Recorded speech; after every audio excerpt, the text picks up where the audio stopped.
Глава 391. Мародеры. Патрули маленького города имели около 100 человек на команду. Было 30 варваров, 30 лучников-орков, 20 воинов племени медведей, 5-6 разведчиков племени волков и несколько агров. Варвары были главной силой. Обычные патрули не получали оружие изначальной энергии, потому что основной задачей патруля было разгонять грабителей в лесу. Силой варварских берсерков было достаточно, чтобы позаботиться о грабителях в лесу. Огры и медведи были главной боевой силой, а орки, лучники и волки были там, чтобы оказывать поддержку. Этот групповой макет был очень тщательно спланирован. Он мог атаковать и отступать, он мог атаковать и защищаться, он мог преследовать и избегать следопытов, как они могли быть полностью уничтожены. У каждой команды было несколько устройств связи, и каждые полчаса они докладывали в штаб. Если что-то вдруг случится, они могут немедленно сообщить. Теперь 2 патруля были атакованы. Они даже не послали сигнал бедствия. Когда штаб обнаружил, что эти 2 команды перестали выходить на связь, они сразу же отправили волков искать их. В конце концов, они обнаружили, что их всех полностью уничтожили, и никто не остался в живых. Когда Чутянь привел Мэн Ин, земля была покрыта трупами, а лес был окрашен кровью, что делало эту сцену очень трагичной. У каждого берсерка было по несколько десятков стрел, что делало их похожими на ежей. Независимо от того, насколько сильной была их жизненная сила, они не были достаточно удачливы, чтобы пережить такую жестокую атаку. Слишком трагично. Как могло что-то подобное случиться у них на глазах, лицо Мэн Ин побледнело. Какой ублюдок сделал это? Зачем им убивать наших людей без всякой причины? В настоящее время мы расследуем это, но до сих пор не нашли следов. Нангунь Юнь повела группу солдат в лес для поисков. Похоже, наши патрули попали в засаду, и нападавшие не оставили ни одного трупа. Это действительно необычное дело. Это верно. Это было слишком ненормально. У патрулей были элитные члены клана волков, и их носы могут учуять запах людей с расстояния в 10 миль, а они не могли попасть в засаду. Мэн Ин была сбита с толку. Даже если они попали в засаду, патрули нашего города не могут просто умереть от одиночной атаки. Может ли быть так, что на другой стороне были эксперты истинного царства? Не обязательно. Нангунь Юнь сказала: посмотрите на направление стрел, эти стрелы были выпущены с неба. Хотя у волков острые носы, но если враг был и нападал с воздуха, волки не могли бы их выследить. Атака с воздуха — это была слабость комитета чудотворной торговли. Мэн Ин все еще была немного смущена. Почему мы не получили сигнал бедствия? Потому что они не успели отправить его. Нангунь Юнь вытащила стрелу и указала на черный наконечник, сказав: стрела покрыта ядом, так что даже если это клан медведей, клан волков или орков, если их ударили этими стрелами, они сразу же потеряли способность сопротивляться. Берсерки и сильные огры могли противостоять яду, но врагов было слишком много. После одной волны атак не было многих, кто мог бы стоять, чтобы вовремя послать сигнал. Мэн Ин слегка сжала брови. Так низко на самом деле использовать яд. Как правило, патрули не приносят с собой штурмовых винтовок или переносных пушек, поэтому, так как им не хватало сильной огневой мощи, они внезапно подверглись нападению врага и были полностью уничтожены, не имея возможности вообще сопротивляться. Но почему они нападают на городской патруль безо всякой причины? Было ли это совпадением или это было спланировано? Господин мэр, беда. В это время быстро прибежал орк. Его большое и уродливое лицо было покрыто потом. Другая группа снова попала в засаду. Они отправили запрос о помощи, и их положение не очень хорошее. Лица всех изменились. Чутянь быстро спросил: координаты? Орк быстро сказал: примерно в 20 милях от каньона. На этот раз группа охранников подверглась нападению. Патрули отличались от группы охранников. Поскольку Олдман медленно развивался, они начали предлагать транспортные услуги. Например, торговцы, которые приходили в маленький город, чтобы продать большое количество товаров, боялись грабителей, блокирующих дорогу в Олдман. В конце концов, благодаря быстрому развитию Олдмана, бандиты и воры знали, что вокруг этого места было большое количество товаров, поэтому многие из них ждали добычу. Именно из-за этого город Олдман послал большое количество патрулей защищать безопасность окружающей местности. Однако патрули были только вокруг каньона, поэтому было несколько торговцев, которые все еще не чувствовали себя уверенными. Это происходило потому, что грабители могли устраивать засады в точках близлежащего леса, охраняя различные выходы в каньон и таким образом останавливая их. Нужды порождали возможности. Город Олдман имел обильную военную мощь, и большую часть времени они проводили, ничего не делая. Когда Мэн Цин приехала в Олдман, чтобы максимально использовать ресурсы, она создала службу наемников. Она создала бизнес наемников, главным образом для отправки защитных групп.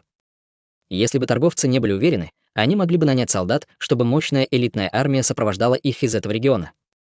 Плата зависела от того, сколько солдат было принято на работу, но, как правило, она была вполне доступной, поэтому многие торговцы были готовы тратить деньги, а не сталкиваться с опасностью.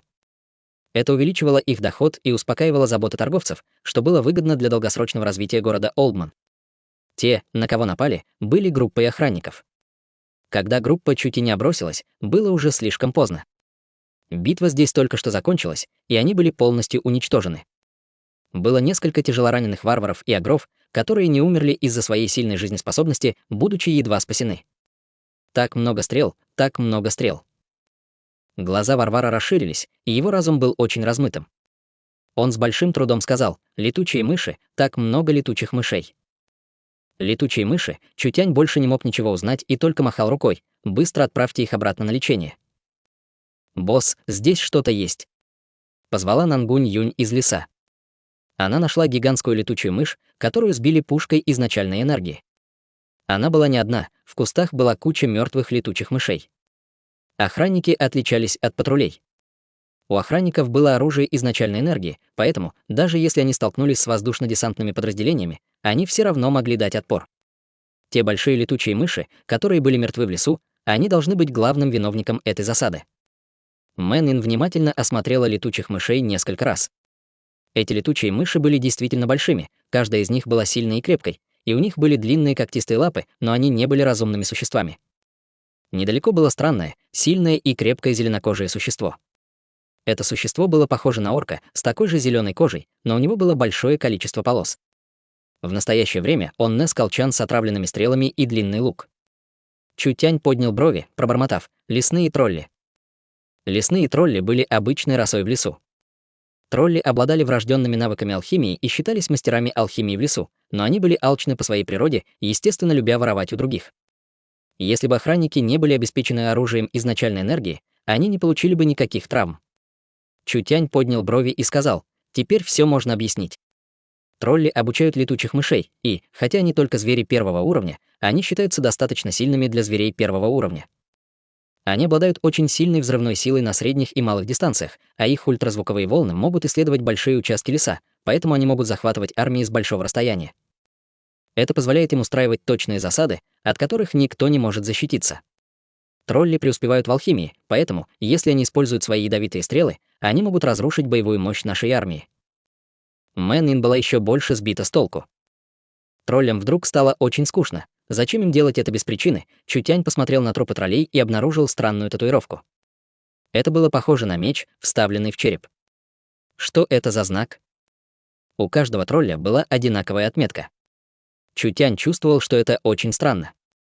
Возможно, это было бы полезно для идентификации другой страны, поэтому он вызвал нескольких орков, чтобы взглянуть на это. Возможно, местные жители смогут распознать знак. Кто бы мог подумать? Когда орки увидели эту татуировку, они сразу же начали дрожать от страха. Я знаю это», — сказал орк с испуганным лицом. «Они — тролли-мародеры.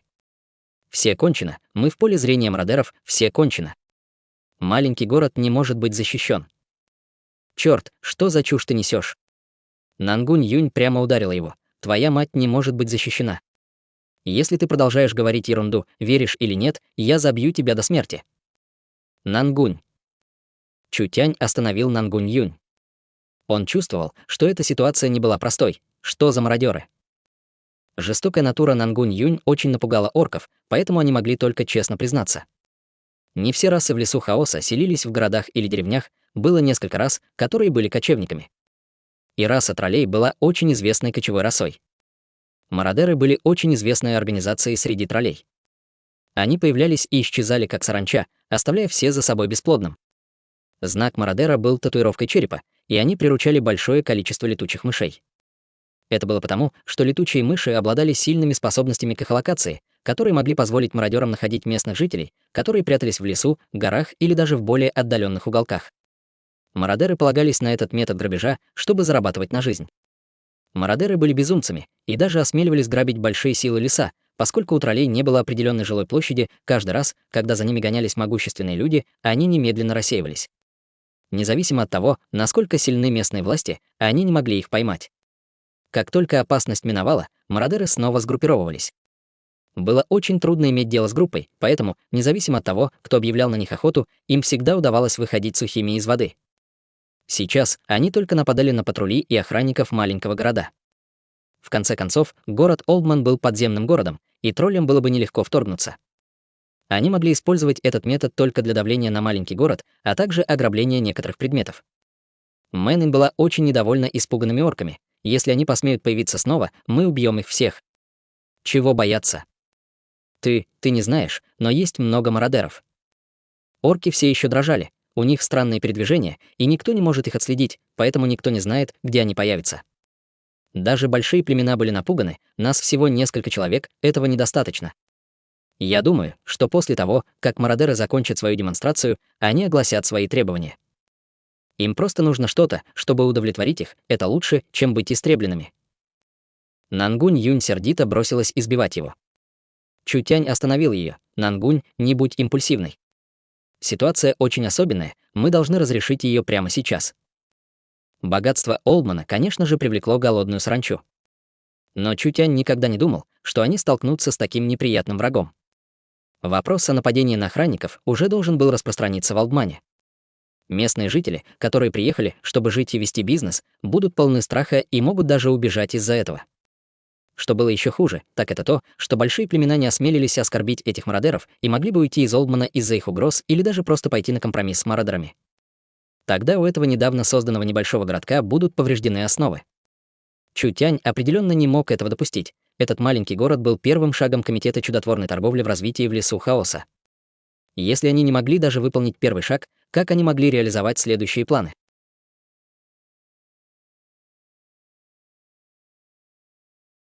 Глава 392. Технологический бой.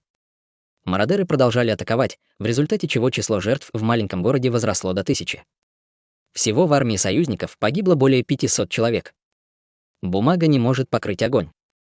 Новости распространились по маленькому городу, словно чума, мгновенно наполнив маленький город страхом и паникой. Это были хорошо известные хулиганы во всем лесе, и ни одна внешняя сила не могла им противостоять. Они были смелыми и дикими по своей природе, не говоря уже о недавно созданном маленьком городке. Они совершали набеги даже на караваны из лесного города. Этих сумасшедших ничего не могло остановить, это были саранча, которую жители всего леса ненавидели и считали всеобщим врагом. Однако мародеры были очень проворны и уходили после окончания работы, никогда не оставаясь на одном месте слишком долго. Лес хаоса был очень велик, поэтому их никогда не удавалось поймать. С этими многими переменными жертвы были действительно несчастными. Из-за громкой репутации мародеров были некоторые местные жители, которые вели мирную жизнь и предлагали мародерам отдать все добровольно. Процветающий Олдман, несомненно, накопил значительное количество ресурсов, поэтому они уже привлекли внимание некоторых крупных держав, но мародеры были на шаг быстрее. Мародеры продолжали устраивать засады на войска маленького городка, морально ломая жителей города. Этот вид малой силы не нуждается в нападении, действия мародеров заставят их рухнуть изнутри, сэкономив им немало усилий. Я предлагаю немедленно прекратить работу маленького города. Правильно, мы можем договориться с мародерами. Разве они не просто хотят чего-то? Давайте отдадим им это. На собрании Олдмана лидеры разных племен выкрикивали свои аргументы. Почти все здесь согласились не сражаться с мародерами, так как разница в силе была слишком большой. Мародеры грабили по всему лесу, это не было чем-то, что армия небольшого городка из более чем 10 тысяч солдат могла справиться. Не говоря уже о том, что члены мародеров были в воздухе и двигались очень быстро. Войска Олдмана были очень слабы в воздушном бою, поэтому они не могли сформировать команду, способную бороться с мародерами. Как они могли справиться с этими жестокими мародерами? Кроме того, мародеры были хороши в алхимии, поэтому они могли использовать находящийся поблизости источник воды, траву и дней, чтобы отравить существ, живущих в этом районе. Для начала они окружили маленький город Олдман и захватили армию внутри. Все, пожалуйста, успокойтесь. Мэн Цину встала. У нас все еще есть хорошие шансы.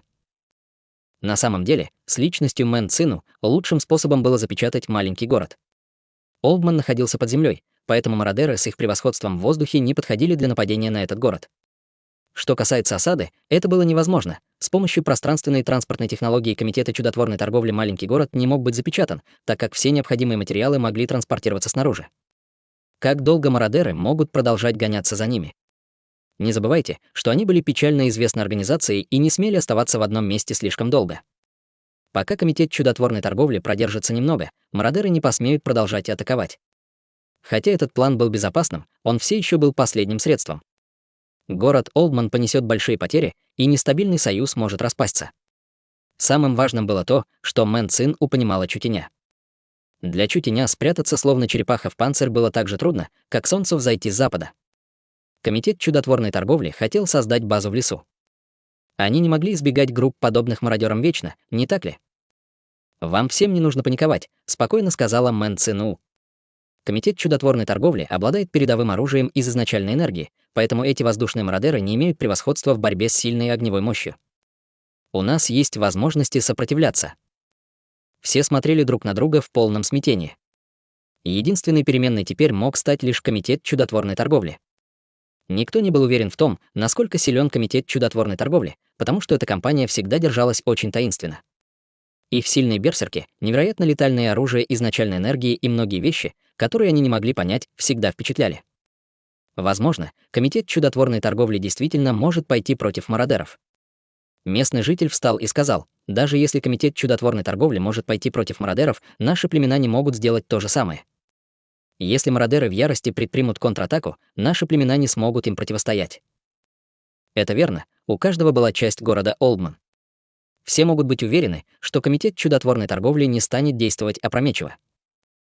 Мэн Цин пообещала местным жителям уверенным голосом: комитет чудотворной торговли не возьмет на себя инициативу нападать на других, но если другие найдут нас, мы не будем бежать. Мы объявляем войну мародерам. Объявление войны мародеры были известны тем, что с ними было трудно иметь дело. Даже гиганты в лесу не могли справиться с этой чумой, как мог комитет чудотворной торговли вот так просто объявить им войну? Мародеры очень проворны, но они все еще оставляют след. Комитет чудотворной торговли будет использовать самые передовые технологии отслеживания, чтобы найти гнездо мародеров. Тогда все объединятся и поймают мародеров в сети. Только сделав это, вы сможете потрясти лес. В противном случае, как только мародеры уйдут, появится еще одна группа. Вы хотите вечно стоять на коленях.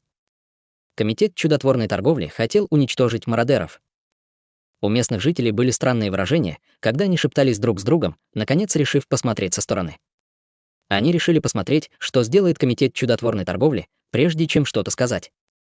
Было бы лучше, если бы все было действительно так, как они это описывают, иначе, если корабль пойдет ко дну, различные племена немедленно отступят, чтобы избежать беды. Мэн Цин сначала успокоила местных жителей, прежде чем отправиться в секретную комнату в Олдмане. Здесь было много больших зеркал, каждое из которых было 7-10 метров в высоту. Зеркальные поверхности были отполированы и очень четкие. Нежная женщина и несколько рабочих стояли перед зеркалом, обсуждая что-то. «Кейди, как там дела?» «Старшая сестра, смотри». Это кадры, снятые дирижаблем. Фен Кейди отодвинулась в сторону, и большое зеркало начало воспроизводить кадры. Эти кадры были явно сняты с высоты на дирижабле. Весь лес выглядел как большая зеленая доска, и, поскольку они были высоко, они не могли ясно видеть вещи. «Смотри сюда». Мэн Цин могла ясно видеть это после увеличения. Была большая стая летучих мышей, пролетающая на высокой скорости над лесом на небольшой высоте. Она сделала маневр в нескольких местах, прежде чем, наконец, уйти в другом направлении. Мэн Цин холодно фыркнула. Это были они, Фен Кейди сказала с выражением восхищения на лице. К счастью, старшая сестра развернула дирижабль с монитором, иначе было бы трудно найти их следы. Но область наблюдения ограничена, и мы можем судить только о направлении мародеров, но мы не можем найти, где именно они находятся. Мэн Цин долгое время находилась в Южном государстве, каждый момент тратя на приготовление комитета чудотворной торговли. Мэн Цин потратила много энергии на изготовление различных типов дирижаблей. В воздухе над лесом хаоса были корабли связи каждые несколько тысяч миль. Мэн Цин также подготовила контрольные дирижабли и боевые дирижабли. Эти воздушные корабли нового поколения комитета чудотворной торговли были не только очень эффективными, они также имели слой зеркал, которые могли имитировать различные среды, позволяя кораблю иметь камуфляж и не быть опознанным с земли. Самая большая высота была 50 тысяч метров, и большую часть времени они были на 20-30 тысячах метров. Эти дирижабли всегда были секретом комитета чудотворной торговли. Жители Олдмана не знали, что над ними все время было несколько дирижаблей. Изображение, отображаемое на зеркале, было тем, которое было отправлено с монитора воздушного судна, находящегося на 20 тысячах метрах. Мэн Цин отдала приказ. Пусть второй небесный глаз начнет поиск и найдет укрытие мародеров. Затем подготовьте дирижабль «Небесное наказание» к атаке. Мэн Цин лично дала имена всем дирижаблям специального назначения. Те, которые использовались для общения, назывались «небесной сетью», те, что использовались для расследования, назывались «небесным глазом», а те, что использовались для атак, назывались «небесным наказанием». В Комитете чудотворной торговли было 6 дирижаблей «Небесная сеть», 2 дирижабля «Небесный глаз» и 1 дирижабль «Небесное наказание». «Небесный глаз» и «Небесное наказание» были готовы к использованию в любой момент. Фен Кейди тут же взяла устройство связи. Прием, второй небесный глаз — это лесное командование. Приказ вице-председателя провести расследование юго- и западном направлении, как только этот приказ был отдан. Дирижабль второго небесного глаза, поднявшийся на 40 тысяч метров в ожидании приказов, неожиданно медленно опустился и начал двигаться вперед. Кабина была автоматически открыта, когда появились бесчисленные камеры, широко сканирующие лес. В то же время зеркала в диспетчерской загорелись. Весь лес снова появился на зеркалах изображений, и все изображения передавались в прямом эфире. Устройство связи приняло голос с нескольких десятков тысяч метров в небе. Второй небесный глаз начинает движение. Другой голос пришел с устройства связи. Небесное наказание вызывает штаб. Все оружие готово к атаке, ждем приказа. Ожидайте. Принято. Эти глупые местные жители.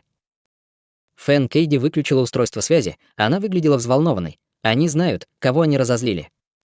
Мы позволим им увидеть сегодня мощь технологий. На другой стороне. Чу Тянь и Мэн Ин собирали отравленные стрелы троллей. Они также проанализировали яд на наконечниках стрел. Это был секретный рецепт яда троллей, но может ли эта маленькая вещь спрятаться от Чу Тяня? Чу Тянь легко разложил яд на составляющие, и он дал метод изготовления противоядия Ин, немедленно отправив это в лабораторию Южного Лета и алхимическую гильдию. Я дам им 3 дня, чтобы приготовить 10 тысяч порций противоядия. Да. Мэн Ин взяла формулу и отправила информацию. После того, как эта информация была отправлена в лаборатории южной страны, различные алхимические мастерские начали свою работу. Большое количество антидотов должно будет быть отправлено через пространственный транспорт Волдман. Есть причина, по которой тролли заставляли людей бояться. Главной причиной были их высокие навыки алхимии, особенно их яды. Но если солдаты примут противоядие перед битвой, яд троллей потеряет свою силу. Без этих ядовитых стрел. Могли ли они сражаться с берсерками или ограми без этих ядовитых стрел? Могут ли они заблокировать выстрелы из пушек изначальной энергии только в их мечтах?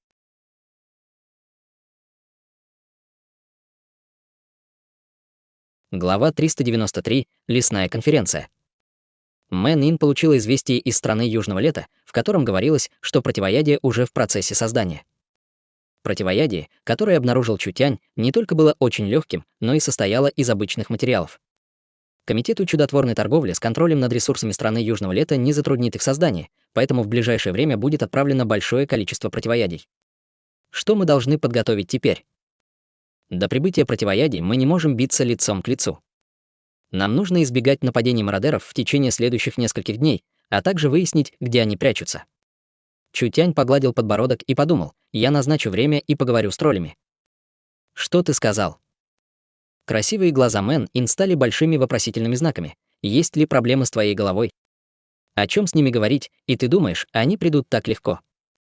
Они обязательно придут, сказал Чу Тянь с уверенным выражением. Разве это не их желаемый результат? Чу Тянь прав. В это время вошла фигуристая красавица. Текущее поведение мародеров — это просто психологическая атака, чтобы добиться эффекта отсутствия битвы. Переговоры с нашей стороны — это то, что они хотят. Этот метод может задержать их на несколько дней, а также вытащить змею, что позволит нам найти укрытие мародеров. Это убьет 2 зайцев одним выстрелом.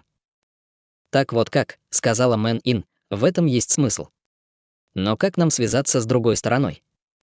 Мародеры, должно быть, оставили людей в лесу, чтобы посмотреть на нашу реакцию. Если мы опубликуем время встречи в лесу, они обязательно придут. Молодая мисс действительно умна, совсем не похожа на эту глупую девчонку. Кто глупая девчонка? Мэн Ин выглядела так, словно собиралась выйти из себя. Чу Тянь засмеялся. Я просто оставлю это дело молодой мисс.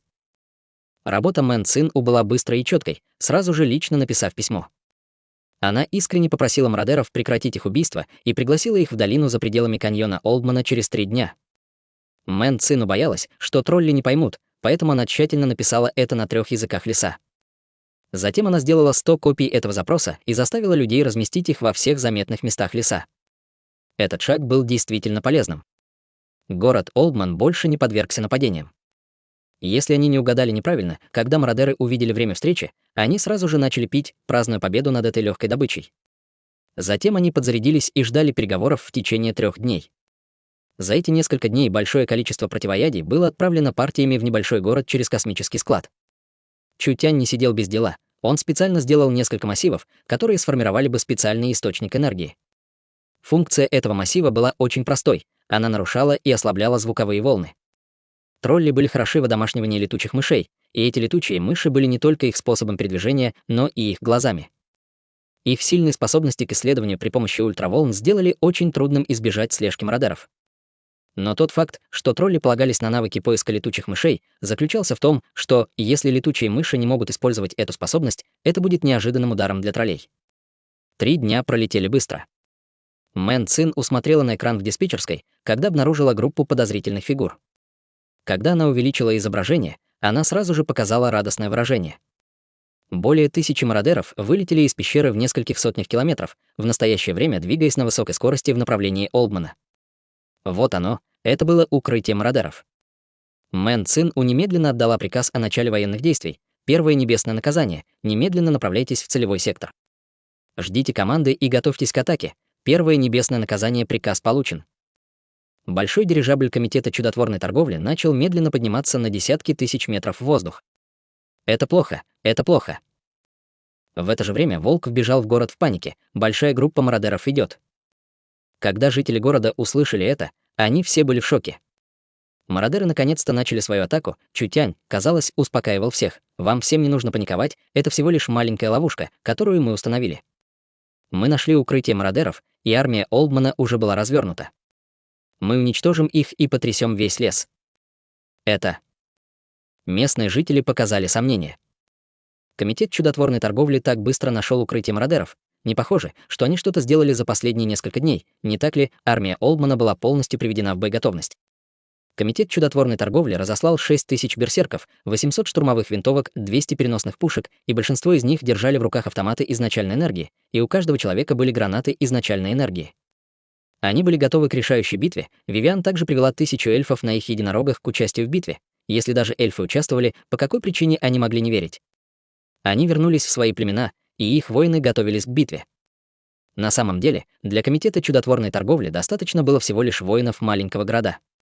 Причиной, по которой они задействовали все местные племена, было главным образом продемонстрировать им силу Комитета чудотворной торговли. Армия из десятков тысяч была собрана. Чутянь привел только несколько сотен человек к месту встречи с троллями. Когда прибыл Чутянь, там уже было несколько сотен мародеров. Дирижабль «Небесный глаз» видел более 1000 троллей, но их было всего несколько сотен. Другие мародеры, вероятно, были вокруг для разведки. Эти мародеры не были глупыми. Они также волновались, что Олдман может устроить им засаду на месте встречи. Высокий и сильный тролль вышел вперед. Он был около 2 метров в высоту и был только наполовину покрыт одеждой. Его тело было полно мышц, которые, казалось, были вырезаны из камня. Он также был покрыт странными татуировками. В его руках было 2 черных копья, глубоко вставленных в землю. Он выпускал сильную ауру, которая заставляла всех здесь чувствовать давление. Чутянь не привел с собой Вивиан. Поэтому от представителей маленького городка не было культиватора истинного духа. Мародеры-тролли не могли не чувствовать презрения, когда видели такой слабый состав. Но какого рода экспертов может иметь небольшой город на краю леса? Этот состав и эта реакция были уже очень нормальными. Ха. Лидер троллей зловеще рассмеялся. «Я думал, ты не посмеешь прийти». Чутянь подошел к мародерам. «Я всегда держу свое слово. Раз я позвал вас всех сюда, как я могу не прийти? А у тебя есть яйца». Лидер троллей вытащил черные копья, и его зеленые глаза посмотрели на них. «Хватит трепаться, мы люди, которые знают только, как убивать. Поскольку вы хотите быть тактичным, я могу пощадить вас, но вы должны согласиться с нашими условиями». Чутянь спокойно сказал: «Пожалуйста, сформулируйте их». Во-первых, отдайте нам все свои исходные камни и ресурсы. Во-вторых, присягните нам на верность. Все ваши ресурсы и исходные камни и 90% от того, что вы делаете, будет нашим. Третье условие. Лидер троллей оценил Нангунь Юнь, Мэн Ин и других, последовавших за Чутянем непристойным взглядом. Эти человеческие женщины неплохи. Отныне они будут обслуживать нас. Тон лидера троллей был очень высокомерным. Это было похоже на то, что позволить Чутяню сделать это было для него большой честью. Чутянь слегка кивнул. Только это. Люди были так спокойны, что мародеры чувствовали себя странно. Что этот парень имел в виду? Было ли этого недостаточно, лидер троллей кивнул. Исходные камни, ресурсы и женщины — все это принадлежит нам. Мы не заинтересованы в вашей жизни, поэтому вы должны поблагодарить нас за нашу милость. Теперь послушно сдай все вещи. Третья глава. Я раньше не играл с человеческими девушками. Я хочу призвиться первым с этой рыжеволосой, не деритесь со мной за нее. Мародеры-тролли относились к этим людям как к собственности, уже предъявляя свои права. Тролли были похотливыми, и их чувство красоты соответствовало основному течению континента, поэтому эти прекрасные человеческие девушки были очень привлекательны для них. Ваше превосходительство дало все эти требования, тогда этот смиренный тоже должен дать одно. У тебя есть запрос. Чутянь поднял руку к рукояти меча на спине, медленно вытаскивая меч пустоты, который был похож на ледяное зеркало. Осторожно направив клинок, он направил его на лидера троллей. Это очень просто, у меня только одна просьба. Просто дай мне поиграть с твоей головой на 2 дня. Это маленькая просьба, надеюсь, вы не отклоните ее. Мародеры были ошеломлены на несколько секунд, а потом рассмеялись. Этот человек пошутил. Он осмелился произнести эти слова с помощью своего совершенствования в царстве пробужденной души. Третий глава мародеров был экспертом царства истинного духа. Мародеры, способные так безудержно грабить, не были безосновательными. Это была большая организация, и у них были эксперты, как облака. Этот человек, у которого даже не было волос на груди, на самом деле осмелился сражаться с одним из глав мародеров. Брови лидера троллей подскочили, когда его глаза наполнились яростью. Ты знаешь, какова будет цена за это. Трахни свою голову. Нангунь Юнь была полна ярости, когда увидела троллей. Она немедленно взревела. Эта старая леди убьет тебя первым. Руки Нангунь Юнь превратились в пламенные крылья. С внезапным взмахом она взлетела в воздух, как большая птица. Пройдя по кругу в воздухе и достигнув максимальной скорости, она без колебаний напала на врага, словно пылающая бабочка. Ты ищешь смерти. Черные копья тролля вылетели, как черный разряд молнии. Пламя вокруг Нангунь Юнь было разорвано на части, и сильная черная энергия пронзила ее тело. Даже бессмертное тело звездного света не выдержало такой сильной атаки. Мэн Ин была шокирована, старшая сестра Нангунь. Нангунь Юнь сбила несколько деревьев, прежде чем врезаться в скалу. Пламя на ее теле вспыхнуло, превратив окрестности в море огня. Камни вокруг нее также слегка растаяли. Выражения всех изменились. Такая мощная сила, интенсивность этой атаки была бы даже тяжелой для пика 9-го слоя пробужденной души с защитной техникой. Чтобы заблокировать, Нангунь Юнь достигла пика 8-го слоя пробужденной души. Хонг, огромное количество пламени вырвалось с горы, когда Нангунь Юнь вышла из-под магмы, текущей повсюду. Людям было трудно поверить, что она вообще не пострадала. Тролли были немного шокированы. Эта атака врезалась прямо в нее. У этой женщины было бессмертное тело, лицо Нангунь Юнь было немного бледным, она явно потратила немало духовной энергии. Была ли это разница между царством пробужденной души и царством истинного духа? Даже несмотря на то, насколько сильными были ее навыки совершенствования, это было трудно восполнить. Нангунь, отойди в сторону. Чутянь шагнул вперед, поднимая меч. Этот парень мой.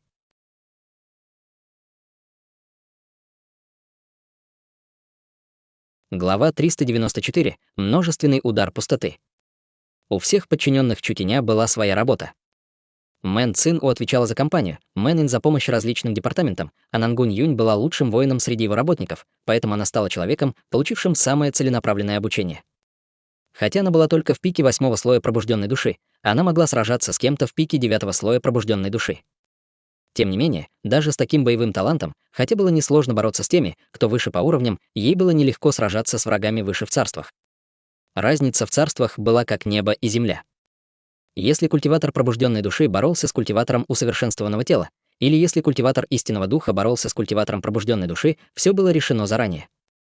В городе Олдман не было ни одного культиватора истинного духа, поэтому могли ли мародеры видеть в них соперников?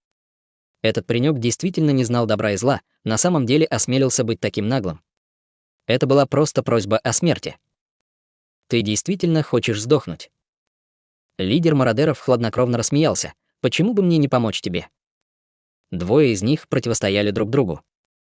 Намерения убийства и давление волнами пронеслись по окрестностям, в результате чего другие не могли не сделать несколько шагов назад. Меч Чутеня слегка дрожал, как дикое животное, которое не могло дождаться, чтобы атаковать. Это был первый раз, когда Чутянь боролся с экспертом истинного царства. Хотя Чутянь был уверен в себе, он не знал, какую боевую силу он имел с его нынешней силой, лидер мародеров атаковал первым. Черные копья превратились в черную молнию и собирались пронзить грудь Чутеня. Он думал, что это будет то же самое, что и с Нангунь Юнь, мгновенно поразив тело Чутеня. Однако на этот раз он был еще более жестоким. Он хотел лично разрушить его внутренние органы. Он не верил, что человек все еще сможет жить после того, как его сердце будет разорвано. Он хотел, чтобы этот глупый человек познал последствия того, что происходит, когда муравей бросает вызов тигру, меч пустоты излучал красивое и манящее свечение. Данг, кончик меча и наконечники копья встретились. Это было похоже на иглу, встречающую росток пшеницы, остроица меча и свечение копья разлетелись во все стороны, как капли воды, разрывая всю растительность в округе. Это было похоже на шторм в лесу, мгновенно сдувающий все вокруг и разбивающий бесчисленные деревья. Будь то люди из Олдмана или мародеры, когда они почувствовали, как сталкиваются эти не уступающие друг другу силы, они не могли не отступить на шаг. Еще один звук взрыва, Чутянь и лидер мародеров отошли на несколько метров назад. Лицо Чутеня было таким же спокойным, как вода, без каких-либо колебаний, он молча оценивал силу своего меча. Выражение лидера мародеров изменилось. Он никогда не думал, что другая сторона не уклонится, а противостоит его удару и даже не уступит по силе. Такая мощная ца меча, когда лидер мародеров встретился с атакой другой стороны, в его тело вошла острая и зловещая энергия. Даже с его силой он не мог полностью блокировать ее и понес немало потерь. Человек может блокировать атаку третьего главы, им это снится. Третий глава был экспертом царства истинного духа, представители Олдмана были поражены еще больше, чем тролли, широко разинув рты. Мэр на самом деле был таким сильным, кажется, они не могли недооценить этого человека. Так вот в чем дело. Ты являешься культиватором меча, должно быть, достиг более высокого царства своим искусством владения мечом, и поэтому можешь выпустить такую сильную ци. Выражение лица лидера мародеров было пасмурным в течение нескольких секунд, прежде чем он вдруг что-то понял. Но неважно, насколько сильно искусство твоего меча, сколько атак может выдержать твое совершенствование царства пробужденной души. Чутянь рассмеялся. Ты можешь попробовать. Лидер мародеров был снова в ярости от непринужденной внешности Чутеня. Черт, ты явно сопляк, но действуешь так высокомерно. Так как это так, я позволю тебе увидеть мою истинную силу. Источник энергии лидера мародеров сгущался в форме трехглавой змеи. Цвет трех змеиных голов был разным: одна красная, другая зеленая, а третья фиолетовая. Три разных вида энергетических барьеров окружали тролля. Третья глава использует свой духовный источник. Этот трехголовый демонический змей очень силен. Давайте посмотрим, как этот паренек справится на этот раз. Чутянь слегка сфокусировал глаза. Редкий атрибутный источник духа, этот вид источника духа может высвободить много видов атрибутной энергии, поэтому с ним сложнее иметь дело, чем с обычным совершенствующимся. Черные копья влетели в его руку, как два темных питона. Когда лидер мародеров держал два черных копья, его аура увеличилась более чем в 10 раз. Трехголовый змей разделился, один шел в его левую руку, другой шел в правую руку, а последний появился над его головой. Он выпустил сильное облако яда в Чутеня. Ядовитый атрибут. Чутянь превратился в меч света, чтобы убежать. Хочешь бежать? Как это может быть так просто? Лидер мародеров рассмеялся, прежде чем сойти с земли, мгновенно погнавшись за ним. Он навел цель на укрытие Чутеня. Умри. Два черных копья превратились в змей, когда они летели в Чутеня. Силы, которые высвободили две змеи, были разными. Одна произвела бы парализующий эффект, а другая создала бы ослабляющий эффект. Две энергии врезались в Чутеня одновременно, заставляя Чутеня чувствовать, как будто воздух вокруг него превратился в воду, и каждое движение давалось с таким трудом, словно на него давило 1000 фунтов.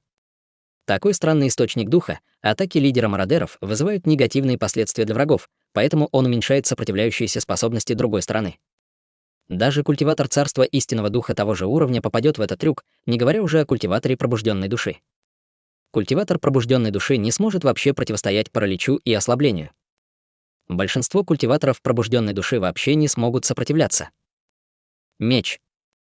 Дух меча демонического бога взлетел в воздух. С силой демонического бога Чутянь мог рассеять энергию, окружающую его, зарабатывая ему немного времени, чтобы отдышаться. Меч пустоты был наполнен разрушительной силой меча демонического бога, а свечение сине-белого пламени стало черно-фиолетовым.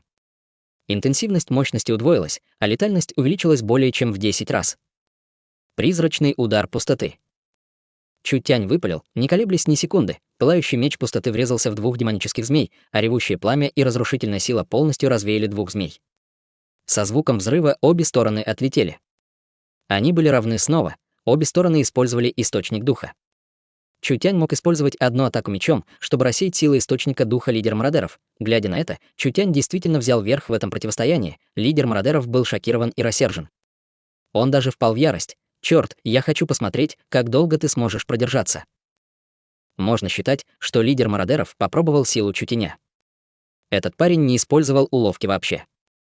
Даже в сложной ситуации без каких-либо уловок, с его пиковым культивированием 9-го уровня пробужденной души, он мог сражаться против кого-то с 1-го уровня царства истинного духа, но лидер мародеров не паниковал. Это было потому, что даже если другая сторона шла против естественного порядка, он все еще был культиватором пробужденной души. Для культиватора истинного духа эти две атаки даже не потребляли 1% от его духовной энергии, но потребляли бы по меньшей мере 10% у культиватора пробужденной души. Как долго он сможет продержаться, если они продолжат так сражаться? Я думал, что ты довольно силен. Чутянь разочарованно посмотрел на него, вздохнул и покачал головой. В конце концов, это все, на что ты способен. Этот бой совсем не веселый. Я больше не играю, я закончу все одним ходом. Как высокомерно, он явно смотрел на него свысока. Это было словно убить его так же просто, как раздавить букашку. Ты переоцениваешь себя. Лидер мародеров выпустил сильную духовную энергию. Я позволю тебе попробовать секретную технику расы троллей. Лидер мародеров был полностью разгневан. Когда он продемонстрировал эту секретную технику, он был мгновенно окружен духовной энергией и превратился в трехголовую змею. Древняя и жестокая аура была выпущена. Тролль довел свой источник духа до его пика и увеличил его эффект более чем в 10 раз. Преобразование пламенного демона. Когда лидер мародеров выпустил секретную технику, тело Чутяня было покрыто пламенем. Пламя горело и вскоре превратило его в пылающего демона. В мгновение ика. Он внезапно исчез. Скорость и взрывная сила Чутяня увеличились в несколько раз по сравнению с предыдущим. Лидер мародеров едва мог удерживать Чутяня, поскольку его паралич и ослабление способностей попали на Чутяня. Даже если другая сторона была культиватором истинного духа, этой силы было достаточно, чтобы они не могли двигаться. Он не верил, что Чутянь может сломать это, как и ожидалось. Чутянь был вынужден покинуть свое укрытие, и его обжигающая фигура застыла в воздухе, совершенно не способная двигаться вперед. Это была возможность, он должен немедленно убить его, лидер мародеров взревел, когда он начал атаку. Он никогда бы не подумал, что часть пламени Чутяня отделится и превратится в такого же огненного демона. У него также был похожий огненный меч. Демонов пламени стало 2, двое стали 4, а 4 стали 8. Лидер мародеров был немедленно окружен 8 пламенными демонами. Лидер мародеров чувствовал страх, так как знал, что это не камуфляж. Сильная энергия исходила от каждого из пламенных демонов, и он не мог сказать, кто из них был главным телом. Множественный удар пустоты. 8 форм исчезли одновременно.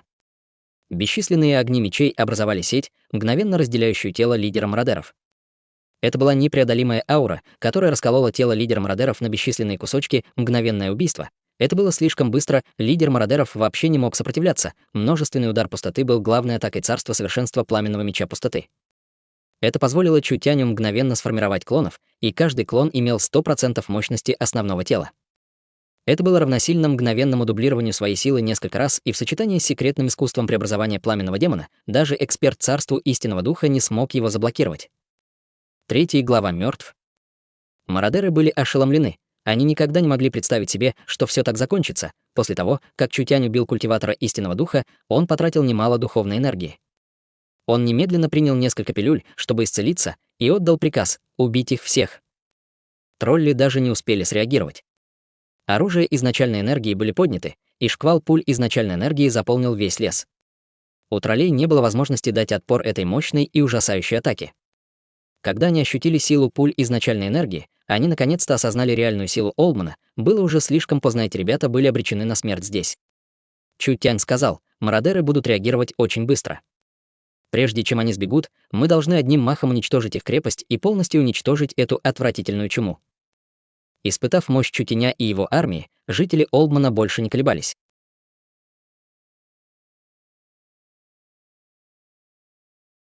Глава 395. Небесное наказание.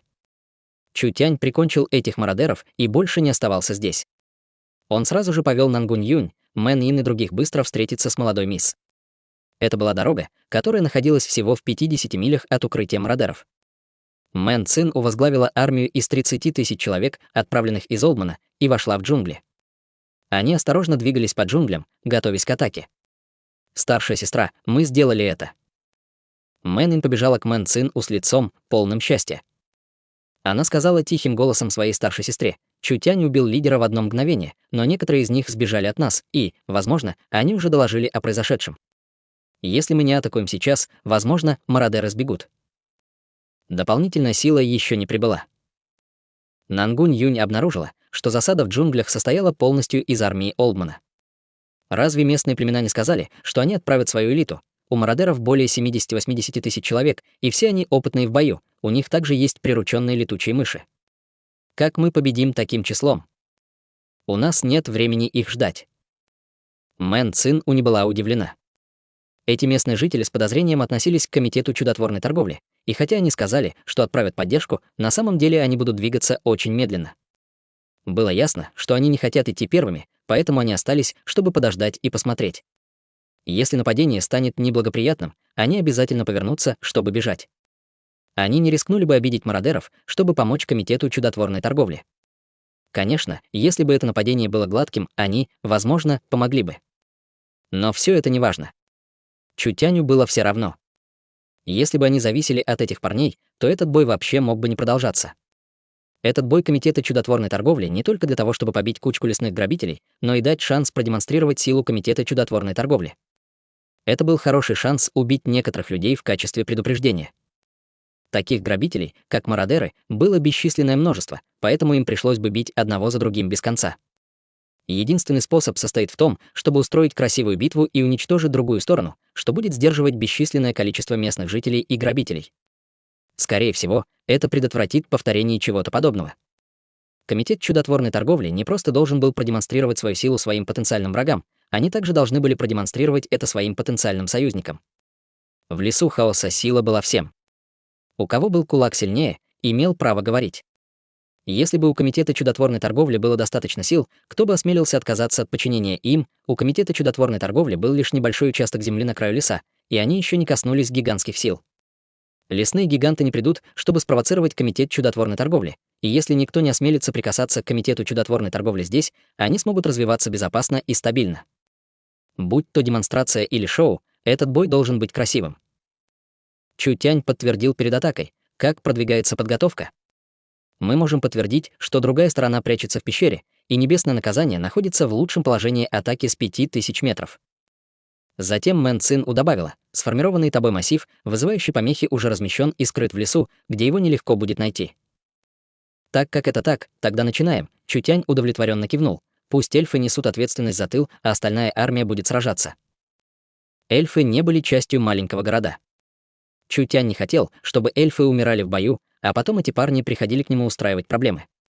Несколько десятков тысяч солдат прошли через лес, остановившись у горной вершины в нескольких милях. Было много летучих мышей-мародеров, которые пролетали над их головами, и было ясно, что это их поисковый диапазон.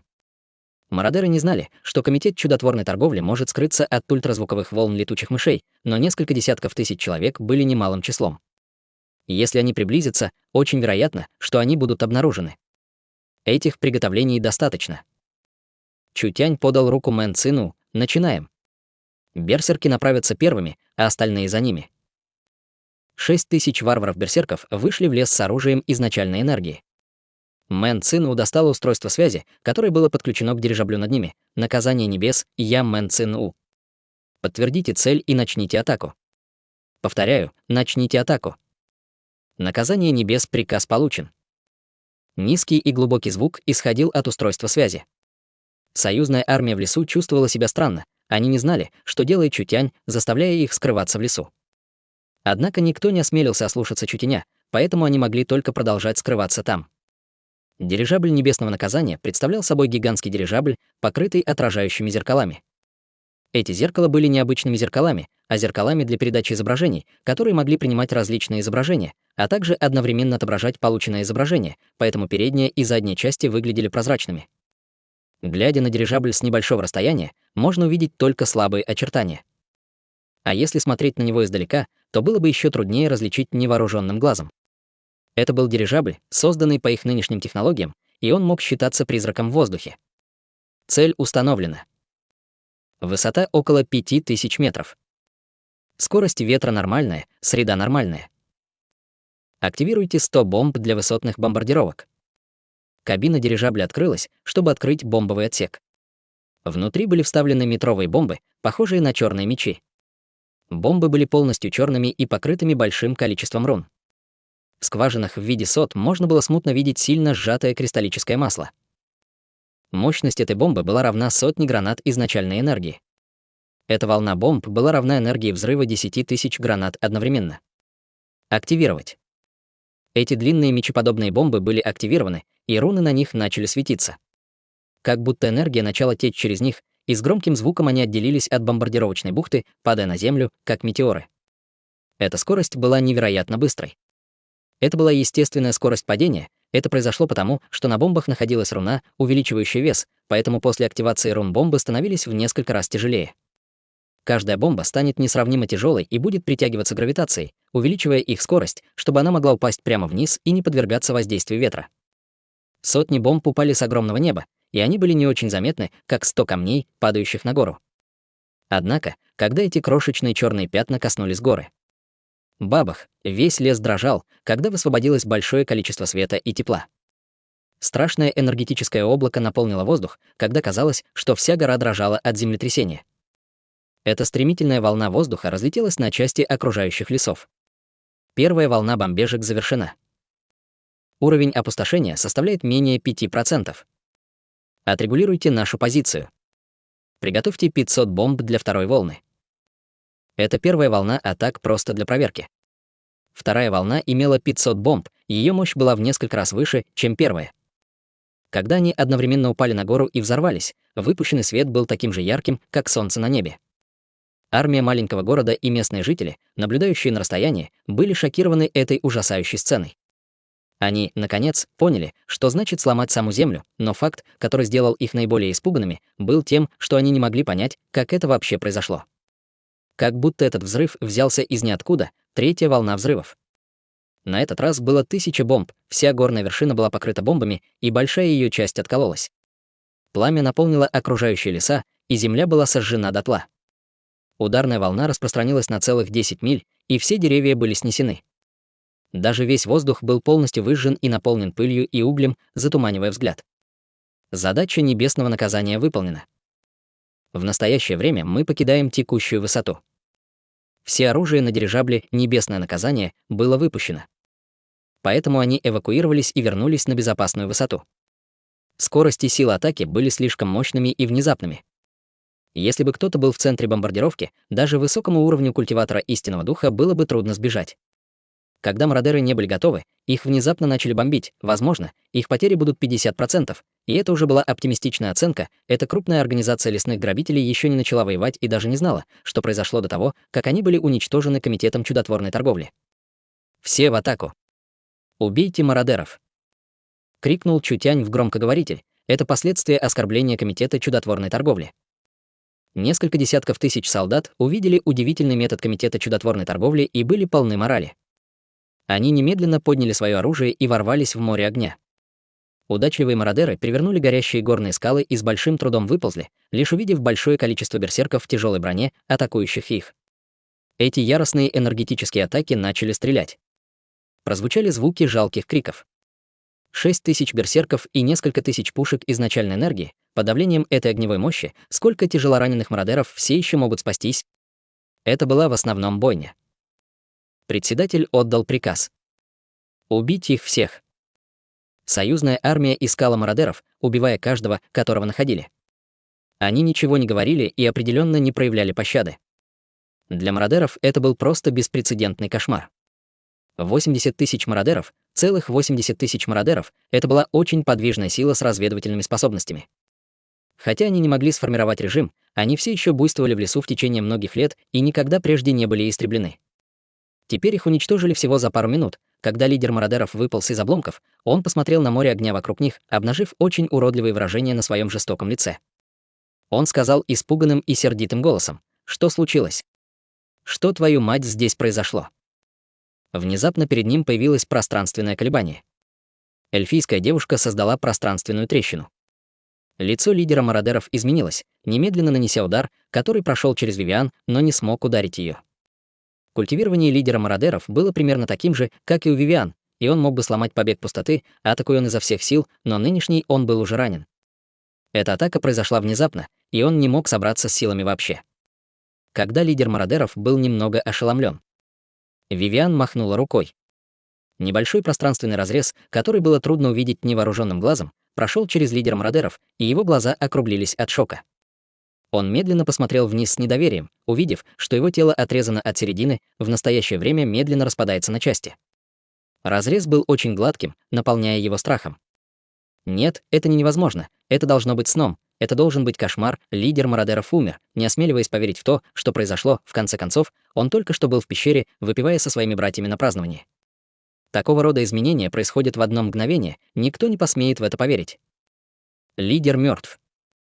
Все кончено, мародерам конец. Этот лидер мародеров был убит Вивиан, второй лидер был убит взрывом в Комитете чудотворной торговли, а третий лидер был убит чутянем. Все высокопоставленные лидеры были убиты, поэтому, естественно, выжившие мародеры мгновенно потерпели крах. Как они могли продолжать сражаться, в этой битве не было никакого ожидания. Это была просто чистая бойня. Печально известная банда грабителей была удалена из леса, вот так просто.